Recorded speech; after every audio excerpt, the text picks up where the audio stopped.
Começa agora. Diário Econômico PicPay. Uma análise das principais informações que impactam os mercados, A economia global e do Brasil. Apresentação Marco Caruso.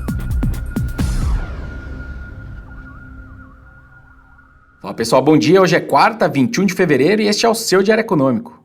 Os nossos ativos foram o maior destaque ontem nos mercados, principalmente câmbio e bolsa. A renda fixa até acompanhou o fechamento das taxas globais, ou seja, juros para baixo, mas não no mesmo grau de animação. Até porque hoje tem a ata do Fed, mas eu já volto nela.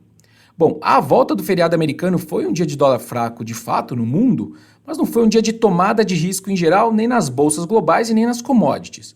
O que enfraquece qualquer tentativa de explicar esse nosso bom desempenho do câmbio da bolsa, puxando para o lado de fundamentos, como por exemplo em cima do fato da China ter cortado mais os juros, como a gente conversou ontem.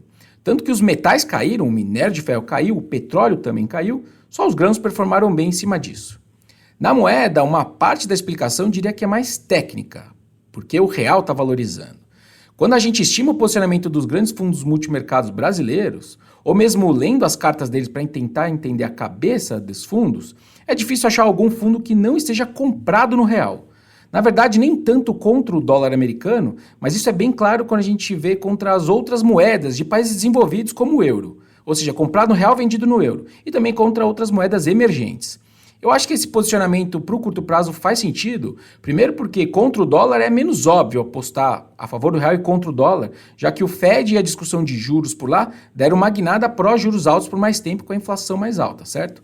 E também porque no relativo os dados de atividade americanos seguem fortes. Segundo, aí falando do real, porque aqui no Brasil existe também um momento melhor para a nossa atividade econômica, certo? A gente conversou já sobre isso. Também tem um momento melhor para a nossa safra de grãos e um Copom que segue dando recados de cautela no ritmo de cortes de juros. Coisas que conspiram a favor da nossa moeda nesse curto prazo, como eu disse.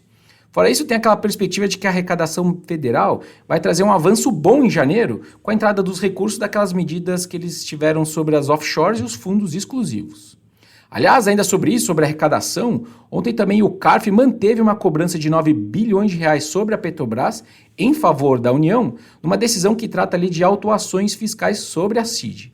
Cabe recurso da Petro, mas enfim a notícia entra naquela caixinha das eventuais surpresas de arrecadação que podem ajudar o resultado fiscal do ano.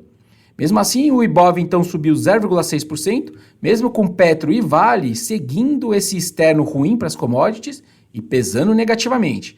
O índice aqui subiu 780 pontos, mesmo com os papéis do setor de materiais tirando 315 pontos e de energia subtraindo outros 230 pontos.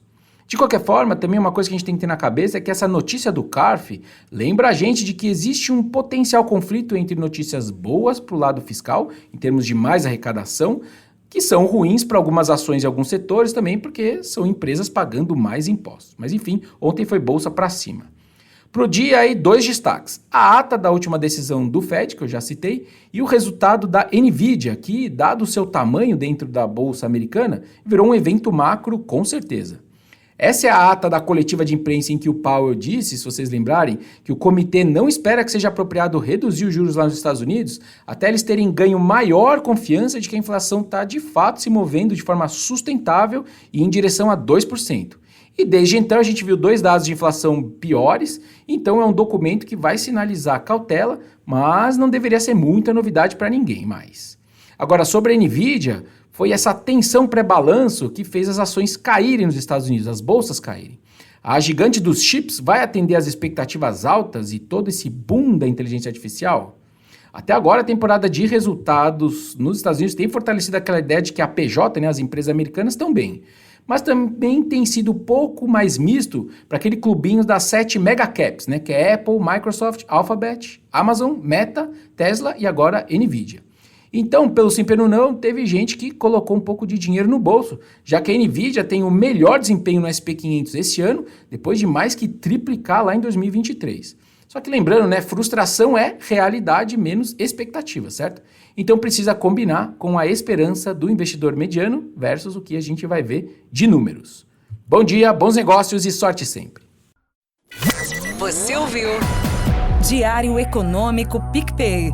Uma análise das principais informações que impactam os mercados, A economia global e do Brasil. de segunda a sexta, às 6 da manhã, no Spotify e YouTube.